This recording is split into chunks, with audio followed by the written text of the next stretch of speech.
Desde que chegou ao topo na lista dos maiores exportadores de carne em 2004, 2005, nunca o Brasil dependeu tão fortemente de um único mercado. No ano passado, China e Hong Kong abocanharam quase 60% de toda a carne bovina que exportamos. Com o mercado interno brasileiro fraco pela soma de crise econômica e pandemia, foi o apetite chinês o grande responsável por drenar a oferta e puxar as cotações acima dos até há pouco inimagináveis R$ 300 por arroba.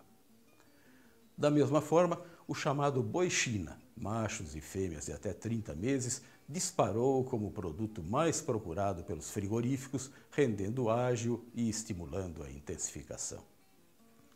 Porém, qual o tamanho do risco dessa concentração? A editora Maristela Franco trata disso na reportagem de capa e o repórter Renato Vilela complementa com o impacto da demanda chinesa sobre o sistema produtivo. Segundo os especialistas ouvidos por DBO, o risco de alguma ruptura nos embarques para a China sempre existe, e isso teria reflexo negativo sobre o valor da arroba se acontecesse. Mas as possibilidades são pequenas, porque a fome chinesa por carne bovina cresce 25% ao ano, chegando a 2,75 milhões de toneladas em 2020.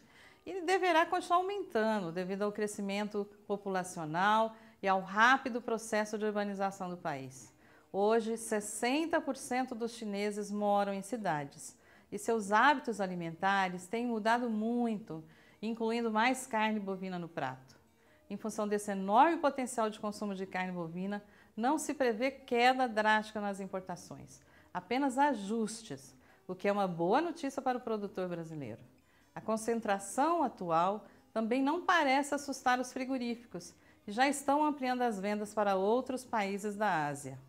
Os produtores brasileiros já tinham tecnologia para produzir esse animal jovem de até 30 meses que os chineses tanto querem. E o nosso repórter Renato Vilela conversou com esses produtores para ver como é que eles estão produzindo esses animais. O boi China está consolidando o uso de tecnologias que nos últimos anos reduziram a idade de abate dos animais. Nessa reportagem, a gente mostra alguns exemplos de produtores que têm usado algumas ferramentas nutricionais, como por exemplo a TIP, a terminação intensiva a pasto, para conseguir produzir esse animal até os 30 meses. Mas não é só isso. É cada vez maior também o número de fêmeas que estão sendo engordadas para abastecer esse mercado. Outro dado interessante são os confinadores que têm abraçado a recria, ou então têm procurado comprar animais mais pesados para conseguir, em pouco tempo, produzir esse animal até os 30 meses.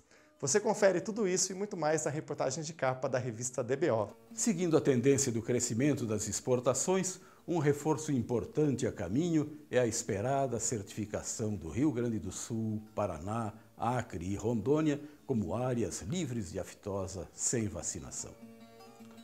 A decisão deverá sair agora em maio, na reunião da Organização Mundial de Saúde Animal em Paris. O certificado de livre de aftosa sem vacinação sempre foi tido como um passaporte para vender aos países que melhor pagam pela carne, como Japão e Coreia do Sul. Mas a conquista do novo patamar pelos 4 estados também chama atenção para um ponto ainda mal resolvido. A reportagem da DBO de abril destaca a insuficiência dos fundos estaduais para indenizar as milhares de cabeças que terão que ser abatidas se, sai de baixo, surgir algum caso de aftosa. Pelo sim e pelo não, além de comemorar o novo status, será fundamental avançar na formação dessas reservas. Uma aula sobre bem-estar animal. É um pouco isso que o leitor vai encontrar na entrevista de Renato Vilela com a zootecnista, produtora e professora da Universidade Federal do Mato Grosso, Fernanda Massitelli.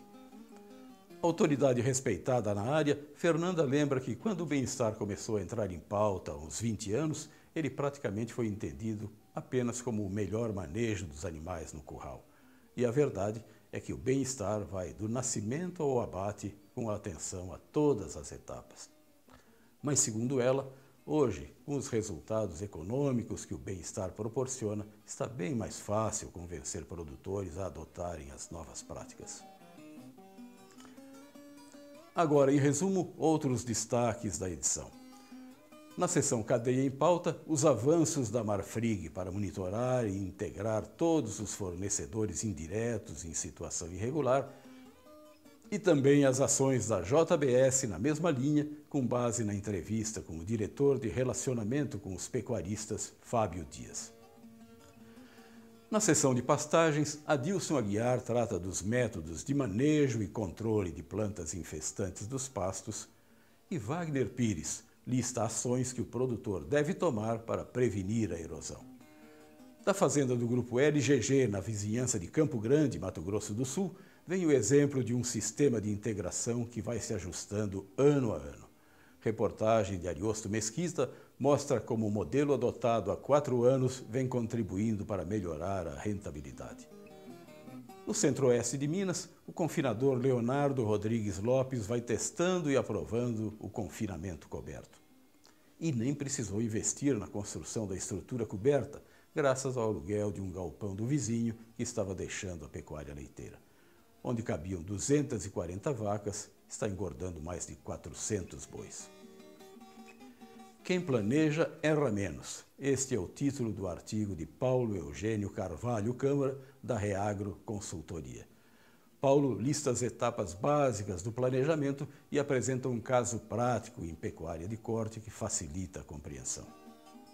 Como sempre, há muito mais conteúdo de pecuária na nova edição da DBO, incluindo as análises e tendências dos mercados do boi gordo, reposição e leilões.